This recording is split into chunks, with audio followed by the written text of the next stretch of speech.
Nice to see the sun shining across our area today. It was just beautiful outside. A little deceptively pretty because there's still that little bit of a nibble to the air. It's chilly, it's crisp, we're in the 40s.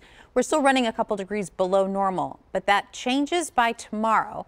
And there are a couple updates to the 7-day forecast that I want to make sure you're aware of. We'll get to it. Let's talk about it one thing at a time.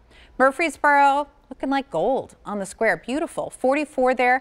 Most of us squeaked out a couple extra degrees today, and that's in part because of some of the changes that are coming. So this is temperatures with wind, and you might pick up a little bit of a spin down here towards Mississippi, and notice that it's warmer in Memphis and Tupelo, especially over towards Little Rock.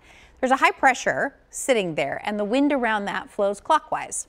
What that means for us is that by this time tomorrow, our wind is going to be coming out of the southwest. And if we've got a southwest wind, that is a warmer wind than a north wind. So that's going to help pump the mercury up. Wednesday will be the warmest day in the next 7 days.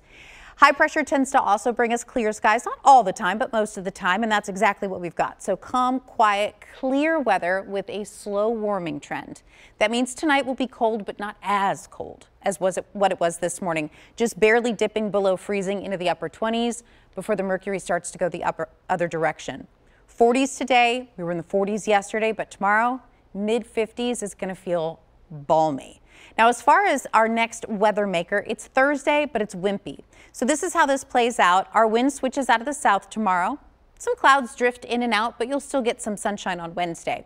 It's late Wednesday night into Thursday. Those clouds thicken, and by Thursday afternoon, it does still we may get a couple sprinkles for folks east of Interstate 65. Doesn't look like the moisture is going to make it for areas west, so it really depends on where you spend your day, where you live, where you do life.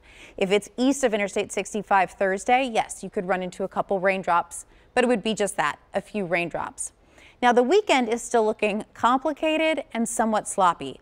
Yesterday, it was looking like the chance for the rain-snow mix would be confined only to Saturday, but now it's looking like the system has slowed down, and it's possible that a few flakes could fly on Sunday.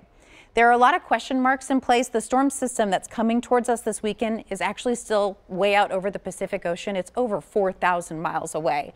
So clearly, we'll get to fine-tune the specifics as we get closer to it.